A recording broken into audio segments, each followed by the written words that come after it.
Hi, I'm Nicholas Lodge, so head on over to YouTube and subscribe to Cakers Chat.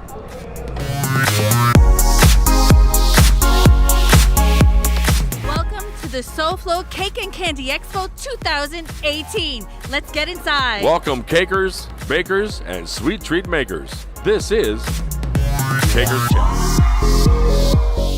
In this episode, we chat with Global Sugar Master and Judge Chef Nicholas Lodge, where we discuss cake competitions in the USA, where he has had judge for a majority of the top shows like the SoFlo Cake and Candy Expo, for example. During the early years in the industry, Nicholas Lodge entered his share of competitions, winning numerous gold medals and Grand Prix d'Honneur. Chef Nicholas Lodge is now involved in judging events and passing on the torch to a younger generation of sugar artists. This path has led him to working with Food Network as the original judge on Food Network challenges associated with pastry, cakes, and sugar art. Let's see what Chef Nicholas Lodge has to say about judging, competing, and how to accept critique and more. Thank you so much for meeting us here in the Cakers Chat Lounge here at SoFlo.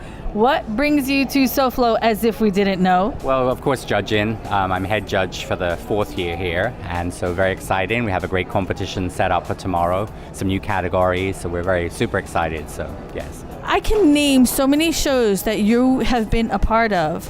What is it that attracts you to wanting to kind of organize the whole cake judging thing? Well, in countries like Europe and Australia, they have a pretty much regimented cake sort of competition. So like in England, for example, competitions are all judged the same way. Just like here in the US, you know, if you have a dog and you enter a dog in a dog show in, say, South Florida, and you enter your same dog in a cake in a dog show in New York, it's going to be judged to the same strategy, you know, like the same points and everything like that. So what we're trying to do is to really standardize judging, so which means it's fairer for everybody. So ultimately, when you enter a cake show, whether it's a small cake show or a larger show, you know where you stand level-wise and your skill level and what you should be practicing on or trying to improve. That absolutely makes sense, especially from these cake shows and cake competitions. Comes from a lot of people feeling cheated or feeling that something was not judged fairly, and it seems like this might kind of take that out of the equation a little bit. Yes, totally. I mean, you know, like tomorrow I have 16 judges in our team. We're all pastry and cake professionals, so they're pretty much, this is the creme de la creme of the judging circuit, and so these are people that everybody knows and recognizes and respects. So basically, you know, having somebody like that judging your cake, you know it's being judged fairly. You know, this is not just somebody that people, the weatherman or somebody from, you know, sort of media that's never ever judged the cake show, which sadly does happen in smaller shows where somebody's judging and doesn't really understand the sugar arts and what's used on the cake. That is, unless you are a caker and are in media as well. How do you standardize something that is so subjective? Well, I have a sort of a point breakdown. So first of all, we judge in juries, like a jury of 3 or 4 judges. So which means you can't have somebody everybody has to come to a decision on the sort of they like it or they don't, where are we at on the points. So it really, and we're consensus judging, so it's basically we do consensus, obviously points and then also comments as well, which I think is a lot fairer for people because we as judges can also talk about something. Sometimes in some cake competitions, way back, people a lot of times would judge independently, and I think that's where a lot of problems, because you could have a judge that sort of like scores very low, another judge that scores very high, or a judge doesn't really understand the medium, so they may score it very high and really it's not that well done. So I think that ultimately that's where a lot of the problems lie. So what I'm trying to do is to sort of streamline the judging process and also to bring judges together to work as a jury and as a team. So it's also educational as well. So like tomorrow I have somebody who's shadowing me who is part of a certified judges program. So she's actually doing, Patricia's doing her practical part of that. Jared, who's young, he's in his teens, a competitor here as well, and he basically wants to start judging. You know, those are the judges of tomorrow. So it's very important to, you know, to bring in young people as well, and it's exciting that they're interested in learning more about this process. Not to mention younger people are easier to train because you can't teach old dogs new tricks, but you could try. You bring up a great point about how Jared likes to compete, and I know he's really super competitive and I love seeing his pieces.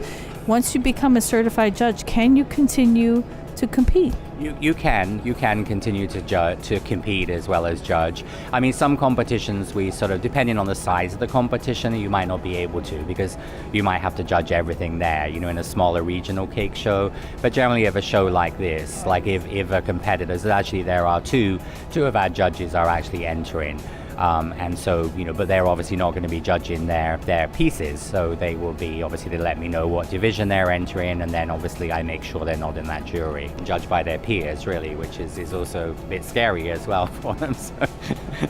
Actually, I think that's a big deal, because if you are being judged by your peers, you definitely don't want to serve a slice of cake to a caker, right? Is there an unfair advantage possibly because they are certified and know the ins and outs of what everybody's looking for? Not really, because, you know, in competitions like I'm sort of involved with writing all the rules for the competition as well. So like, for example, here at SoFlo, we have a very comprehensive breakdown on the general rules and then specific rules for each of the cakes. Sadly, in all competitions, that is the one thing, people don't read the rules. That is the most important thing, read the rules, you know, and I tell that to everybody all the time, because it's so sad, you know, like in sculpted cake, you have to have a minimum of 6 processed photographs. There'll be cakes tomorrow that have no photographs with them. And sadly, you know, we don't know then what's inside that cake. Is the infrastructure cake? Is it basically like a plastic something they've covered, a plastic flamingo they've covered with fondant or modeling chocolate? We have no idea. So sometimes we have to obviously, you know, cut into things or drill into things. But a lot of the downside with competitors is they don't read the rules, and that's the most important part. Yeah. Or understanding the rules, I think, because we're artists. And being artists, I think our intention, not intention, but unintentionally, we tend to break the rules, and that's why we are artists. Yeah. So there's a long list of things and a lot of words, and then you get lost and get distracted, and it's like there's a certain understanding that you have. What would you recommend for somebody who is competing, doesn't completely understand the rules? What do you recommend that they do? Well, first of all, in all the shows that I'm head judge, which is pretty much every show, major show in the US, I mean, I have obviously my email address on there. So probably with the SoFlo show, I've probably answered about 250 emails over the last 3 months from competitors. It could be something very simple. It could be just something they don't understand. So, you know, reach out to, obviously, if, you know, it's a show that you could get hold of one of the judges, reach out or to the organizers and just ask them for more information. But, you know, some people are shy and they think, oh, well, you know, I think I've done it okay. But you learn by your mistakes as well, because, you know, you don't enter a competition necessarily to win. It's a journey, and it's all about an experience. And I think that, you know, sometimes people get upset because they enter their first show and they don't place. But it's just to be here is an amazing opportunity to be able to showcase your work and to your family and friends. And if you have a cake business after the competition, potentially if you win or get placed, bragging rights. So but as I said, you know, reach out to somebody like myself if I'm a judge and just ask that question. You know, you're not going to sound silly. This is just things that sometimes people misinterpret, you know, things. Nicholas Lodge is actually telling you to email him, so email him, all right? I don't know why he would tell you to do that, but he has. So don't ever feel afraid to ask a question. I'm sort of there for that. I mean, literally, you know, with all of my online classes and things, I mean, I probably spend about 4 hours a day answering questions, you know, so. With all these people entering these competition cakes, what's the number one rookie mistake that you see in almost every show? Well, I think it is, unfortunately, sadly, not reading the rules. It's a lot of times it can be like if there's a height restriction, you know, like we've had here at SoFlo, like 2 years ago, we had this amazing wedding cake which would have won, but basically it was half an inch too tall. I mean, it says it has to be, you know, in some competitions have height restrictions. So read the rules, read them over and over again. You know, get also maybe a family member or friend to read them too, and then interpret how they read them. Because also sometimes just the way they're written, you know, it's a bit like a legal document. You read a contract and it's sort of like it's sometimes just mumbo jumbo and it doesn't really make sense. But that's where you need to ask questions. But I mean, a lot of it is just very simple things, like, as I said, not following the, you know, it says that it has to be a 12-inch board and somebody's got a 14-inch board because they didn't have a 12-inch board. So, I'm going to put it on a 14-inch board. Well, basically, you've broken the rules of size restrictions, you know. So it's, like in the cookie division, for example, this is the first year we've added cookies at SoFlo. So a lady today, she took it in the rules that also the platter or the cake stand or whatever had to be made from an edible material as well, that's great. But it doesn't. I mean, it basically is a decorated cookie, and you can present it however you want to, whether that's on an edible medium, which probably, that person is going to get more points because it's more artistic, they put more effort into it, or it could be, a platter, you have a ceramic platter or a nice decorative plate you have at home. So sometimes, people sort of like go out above and beyond what is expected of them. And that obviously then potentially means that you put more work into the cake. So depending on the competition and the quality of the cake, could mean that you're going to have a much higher chance of winning as well. Besides the rules, because Nicholas says read the rules, interpret the rules, understand the rules. So read the rules. So besides that, other than somebody's read the rules, they understand it, they emailed you, they get it, what's the other mistake? Well, I think misinterpretation of category or like, for example, I'm going to use SoFlo because this obviously we're here. 2 years ago, the category for example, the wedding cakes theme was flora and fauna of Florida. Okay, so that means that those are flowers, which it says all that in the competition outline, flowers that are native or grow in Florida. So yes, for example, people use peonies in Florida, but it's too hot here to grow peonies. So you see, so it's sort of flowers, so it's not a native flower. So we're typically thinking of obviously roses and obviously tropicals and things like that. But one cake had like parrot tulips on it. Well, again, it's too warm, especially in South Florida for tulips typically. So, it's not really a flower that's native or is sort of used or grown a lot here. So sometimes it can just be reading a book or going on the internet. I mean, now with internet, with search engines, searching native flowers to Florida, see what is native. Tomorrow in the sculpted cakes, it's sort of, it's basically, mammals and animals and birds from Florida. But, it'll be interesting to see what we get, because there's probably going to be some things that don't technically fall into that category. Understood. So basically you're telling us, go out there, do your research, not just on your mediums and not only on how you're going to execute, but exactly what you're going to execute. Exactly. And, it's like in the wedding cakes tomorrow, it's basically the cake is to be inspired by an iconic Florida building, whether it's a hotel, a house, a museum, a church. So that could be inspired. It doesn't have to look like the church on the corner of your street, but it basically could be inspired by the stucco or the stained glass window or the shape of a building. So it would be like an architectural inspiration. Like last year we did Art Deco. So, Art Deco is a very specific sort of era. And so, a lot of people unfortunately didn't really do their research. They just sort of got some ideas probably on Pinterest. They'll put in Art Deco cakes, but a lot of those cakes are not necessarily Art Deco style. So some of the lines or some of the colors were not true to the Art Deco period. A lot of the competitions are very sort of broad as far as how you could interpret that. And I mean, again, it's like each year we try and come up with some fun things that are very specific to Florida. I mean, this show is all about Florida. I mean, like in India, I'm going to India in October and judging a cake show in Mumbai. And so that whole theme is beautiful India. The wedding cake is going to be inspired by a wedding sari. And, we're doing, the cookies are going to be for Indian festivals. So I try to sort of make my competitions very regional to a region or a country. And it sort of then makes it very sort of special as well. Okay, my question to you is, can I fit in your carry-on? I would love to see that, because India has all the beautiful colors in the saris. Yes. The inspiration is insane. But with that, and it's the same as tomorrow, the competitors have to have a photograph of the building that inspired them, or in India, the sari that they were inspired by. But it's, again, sadly, some of the wedding cakes tomorrow won't have any photographs. So we really have no, even though some of the judges live here in Florida, we don't know every building. So again, sometimes you have to, interpret things as you can. But hopefully everybody's read the rules and we'll be good. So everybody read the rules, right? Because that's what we know to do, just read the rules. But you suggest they read the rules? When we're talking about this, all the rules and all the cake competitions, your eyes have a certain twinkle. You get really excited. And to be honest, it is addictive. I've competed before, very little, but It is addictive. I wish I could compete more. But what I appreciate is that you actually make it like a sport where it's quantifiable.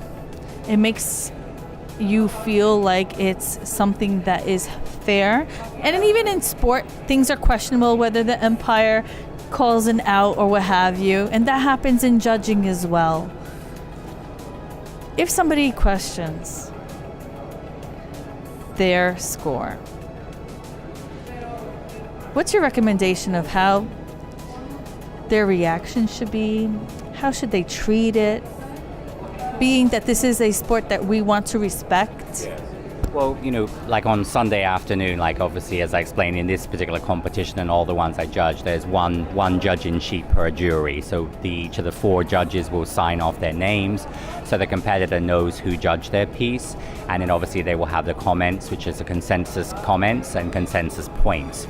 So the thing is, once the awards happen on Sunday, then the judge is going to be in the cake area. So any competitor that wants to can come up and follow up with us. And it's like, well, thank you for this. I really realize I have to improve on my piping, or my consistency in my royal was too soft, or because we have within the 4 judges, we have so many different knowledges of different mediums, and that's why we have a large number of judges.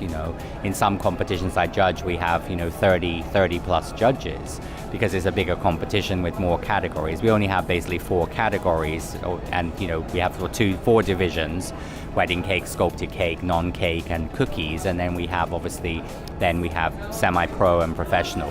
We don't have a child's category. We don't have a youth or a teen or a beginners, just because this competition is at a level where there's a lot of other regional shows in Florida, like state shows and things that people pretty much try out at that level. Just like trying out at state level for gymnastics or swimming, and then you go to nationals, and it's pretty much as you said. It's basically like an Olympics, really. I mean, you're representing yourself, but I mean it's done in a way that it's a very fair event, and it's obviously done judged well. But as I said, everybody has totally can come up and ask us, and some people do that afterwards if they don't really want to deal with that during the day. People could contact us. I mean, now with social media, you can find any of the judges on social media, reach out to them, ask them a question.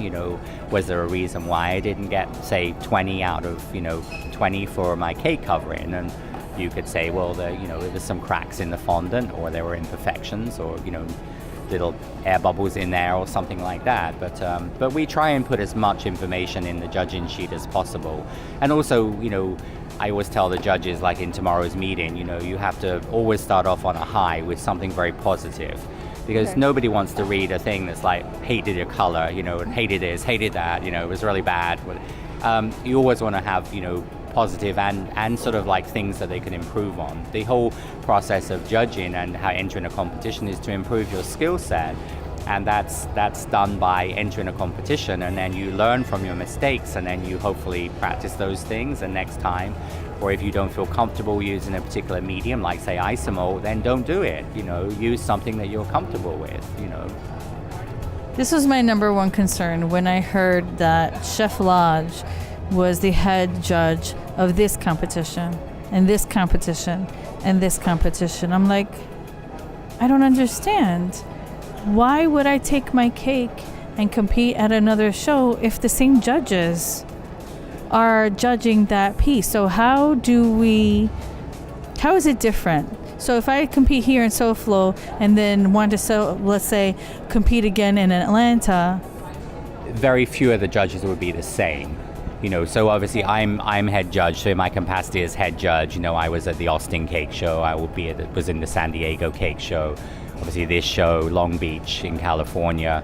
I'm judging cake shows in India, in Australia, in the UK, and then the Atlanta Cake Show in November.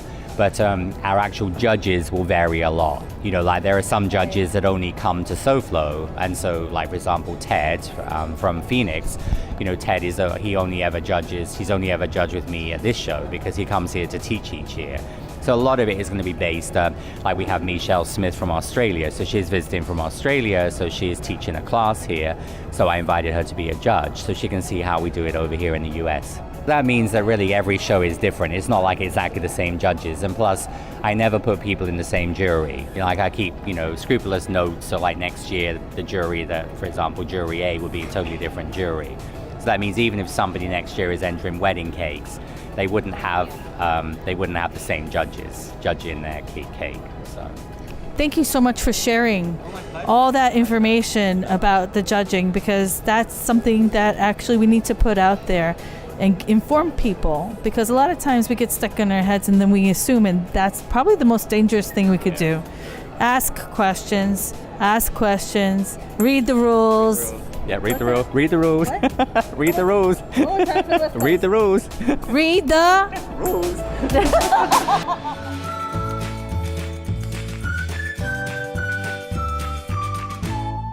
Hey, hope you've enjoyed this episode of Caker's Chat. If you have a question or two, don't let it stew. Comment below and let us know. Hey, and give us a hug with a thumbs up and a subscribe. Catch you on the next episode of Caker's Chat.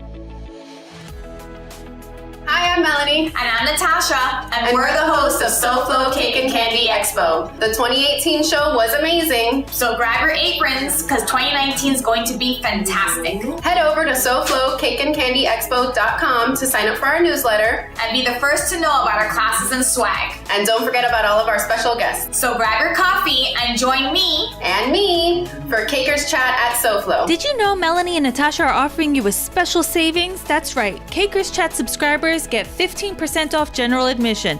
That's CAKERS. Tickets are on sale now. See you there.